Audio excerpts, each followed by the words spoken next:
क्या आपको पता है कि इस संसार में कुछ कहानियां ऐसी होती हैं जो केवल सुनी नहीं जाती बल्कि जी जाती हैं। कहानियां जो राजमहलों से शुरू होकर घने जंगलों में भटकती हैं, जो प्रेम से जन्म लेती हैं और षड्यंत्र, अहंकार व भाग्य की आग में तपकर अमर बन जाती हैं। प्राचीन भारत में निषद देश नाम का एक समृद्ध राज्य था, जिसके राजा थे धर्मात्मा और पराक्रमी राजा नल। वे केवल एक शक्तिशाली शासक ही नहीं बल्कि सत्य, न्याय और दया के प्रतीक थे। रथ चलाने की कला में वे इतने निपुण थे कि देवता भी उनकी प्रशंसा करते थे। प्रजा उन्हें पिता के समान मानती थी और उनका यश चारों दिशाओं में फैल चुका था। उधर विदर्भ देश में राजा भीम की पुत्री दमयंती का जन्म हुआ। दमयंती रूप, गुण और बुद्धि का अद्भुत संगम थीं। कहा जाता है कि जैसे चंद्रमा रात के आकाश को शोभित करता है, वैसे ही दमयंती अपने राज्य को शोभित करती थीं। उनके विवाह की चर्चा पृथ्वी ही नहीं, स्वर्ग तक पहुंच गई। एक दिन राजा नल के उद्यान में एक स्वर्ण पंखों वाला हंस आया। राजा ने उसे पकड़ लिया, लेकिन हंस ने विनती की कि यदि उसे मुक्त कर दिया जाए तो वह दमयंती से राजा नल की कीर्ति का वर्णन करेगा। नल ने करुणावश हंस को छोड़ दिया और वहीं से इस अमर प्रेम कथा की नींद पड़ी। हंस ने दमयंती से राजा नल के गुणों का ऐसा वर्णन किया कि बिना देखे ही दमयंती का हृदय नल के प्रति आकर्षित हो गया। उसी प्रकार नल भी दमयंती के सौंदर्य और सद्गुणों की कथा सुनकर उनके प्रेम में पड़ गए। दोनों ने एक दूसरे को देखा तक नहीं था, फिर भी उनका प्रेम सच्चा और गहरा था। जब दमयंती के स्वयंवर की घोषणा हुई तो इंद्र, अग्नि, वरुण और यम जैसे देवता भी उनसे विवाह की इच्छा लेकर आए। देवताओं को यह ज्ञात हो गया था कि दमयंती का मन नल में बस चुका है, फिर भी वे अपना भाग्य आजमाना चाहते थे। देवताओं ने राजा नल को अपना दूत बनाकर दमयंती के पास भेजा और कहा कि वे दमयंती से देवताओं में से किसी एक को चुनने का संदेश दें। राजा नल गहरे धर्म संकट में पड़ गए, पर उन्होंने सत्य का मार्ग नहीं छोड़ा और दमयंती को सब कुछ सच सच बता दिया। स्वयंवर के दिन देवताओं ने राजा नल का ही रूप धारण कर लिया, जिससे दमयंती भ्रमित हो जाए। सभा में 5 नल खड़े थे।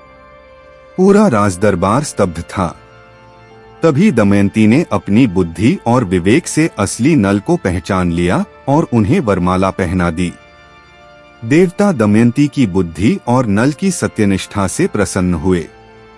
उन्होंने दोनों को आशीर्वाद दिया और स्वर्ग लौट गए।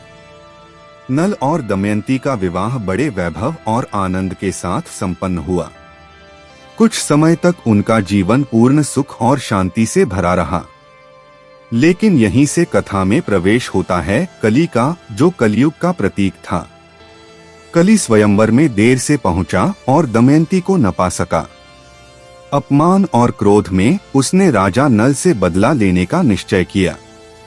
कली ने नल के भाई पुष्कर को अपना माध्यम बनाया और नल के मन में जुए का व्यसन डाल दिया। एक दिन पुष्कर ने नल को जुए की चुनौती दी।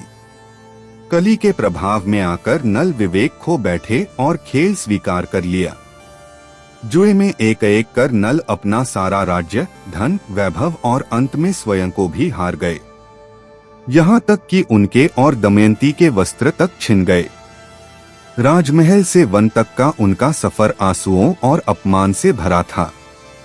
वनवास के दौरान दमयंती ने हर कष्ट सहा, पर कभी पति का साथ नहीं छोड़ा।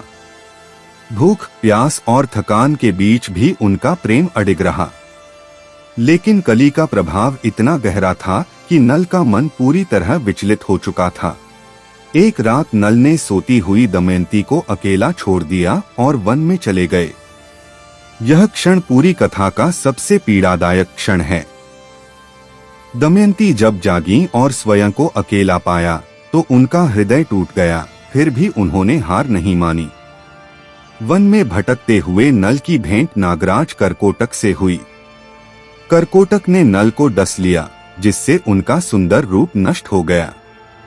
यह दंश वास्तव में वरदान था, क्योंकि इससे कली का प्रभाव धीरे धीरे समाप्त होने लगा। नल अब बाहुक नाम से पहचाने जाने लगे। वे अयोध्या के राजा ऋतुपर्ण के यहाँ सारथी बन गए। वहां उन्होंने अपने जीवन को नए सिरे से संभाला और धैर्यपूर्वक समय की प्रतीक्षा करने लगे।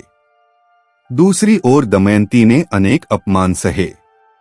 कभी दासी बनी, कभी सेविका, लेकिन उन्होंने पति की खोज नहीं छोड़ी।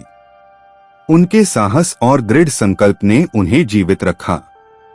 दमयंती ने एक चतुर योजना बनाई। उन्होंने यह संदेश फैलवाया कि वे दूसरा स्वयंवर करने जा रही हैं। यह संदेश राजा ऋतुपर्ण तक पहुंचा और वे बाहुक को रथी बनाकर स्वयंवर के लिए निकल पड़े। मार्ग में बाहुक ने अपनी अद्भुत रथ विद्या से राजा ऋतुपर्ण को चकित कर दिया। दमयंती ने जब बाहुक को देखा तो उनके हाव भाव, कौशल और व्यवहार से उन्हें संदेह हुआ कि यही उनके नल हैं। दमयंती ने परीक्षा ली और अंततः नल ने अपना वास्तविक स्वरूप प्रकट किया। वर्षों बाद पति पत्नी का मिलन हुआ। यह मिलन केवल दो व्यक्तियों का नहीं, बल्कि धैर्य, प्रेम और विश्वास की विजय थी। नल ने फिर से पुष्कर को जुए की चुनौती दी। इस बार नल विजयी हुए। उन्होंने पुष्कर को क्षमा कर दिया और अपना राज्य वापस प्राप्त किया। यह क्षमा उनके महान चरित्र को दर्शाती है। नल और दमयंती ने दोबारा राज्य संभाला और प्रजा का न्यायपूर्वक पालन किया। उनके शासनकाल को लोग स्वर्णयुग कहते थे। दुख और संघर्ष ने उन्हें और भी महान बना दिया था। समय बीतने पर उन्होंने अपने पुत्रों को राज्य सौंप दिया और स्वयं संन्यास का मार्ग अपनाया। संसार के सुख दुख से ऊपर उठकर उन्होंने आत्मिक शांति को चुना। अंततः राजा नल और दमयंती ने स्वर्गगमन किया। उनकी कथा युगों युगों तक सुनाई जाती रही और आज भी प्रेम, धैर्य और धर्म की मिसाल मानी जाती है। यह कथा हमें सिखाती है कि सच्चा प्रेम परीक्षा में ही निखरता है। अधर्म चाहे कितना भी शक्तिशाली क्यों न हो, अंततः सत्य और धैर्य की ही विजय होती है। राजा नल और दमयंती की कहानी केवल एक प्रेम कथा नहीं, बल्कि जीवन का दर्शन है जो हमें सिखाती है कि अंधकार कितना भी गहरा हो, प्रकाश एक दिन अवश्य आता है। राजा नल और दमयंती अपने कर्म, अपने प्रेम और अपने धैर्य के कारण स्वर्ग को प्राप्त हुए और उनकी कथा समय के साथ एक कहानी नहीं, बल्कि एक चेतावनी और प्रेरणा बन गई।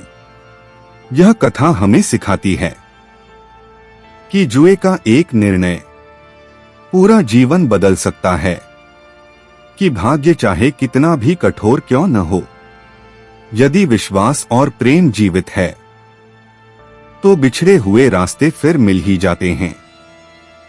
दमयंती हमें सिखाती हैं कि सच्चा प्रेम कभी हार नहीं मानता और राजा नल हमें बताते हैं कि गिरकर उठना ही मनुष्य का सबसे बड़ा गुण है। और शायद इसीलिए हजारों वर्षों बाद भी यह कथा आज हमारे दिलों तक पहुंचती है, क्योंकि इसमें केवल राजा रानी नहीं, हम सबका जीवन छिपा है। अगर आपको राजा नल और दमयंती की यह अमर कथा पसंद आई हो, अगर इस कहानी ने आपको कुछ पल के लिए सोचने पर मजबूर किया हो, तो हमारे चैनल को जरूर सब्सक्राइब करें, वीडियो को लाइक करें और इसे अपने मित्रों के साथ साझा करें। आपका एक सब्सक्राइब हमें ऐसी ही और प्राचीन, पौराणिक और प्रेरणादायक कथाएं आप तक पहुंचाने की शक्ति देता है। मिलेंगे फिर एक नई कहानी के साथ। तब तक के लिए धर्म के मार्ग पर चलिए और सत्य को कभी मत छोड़िए। धन्यवाद। राधा राधा।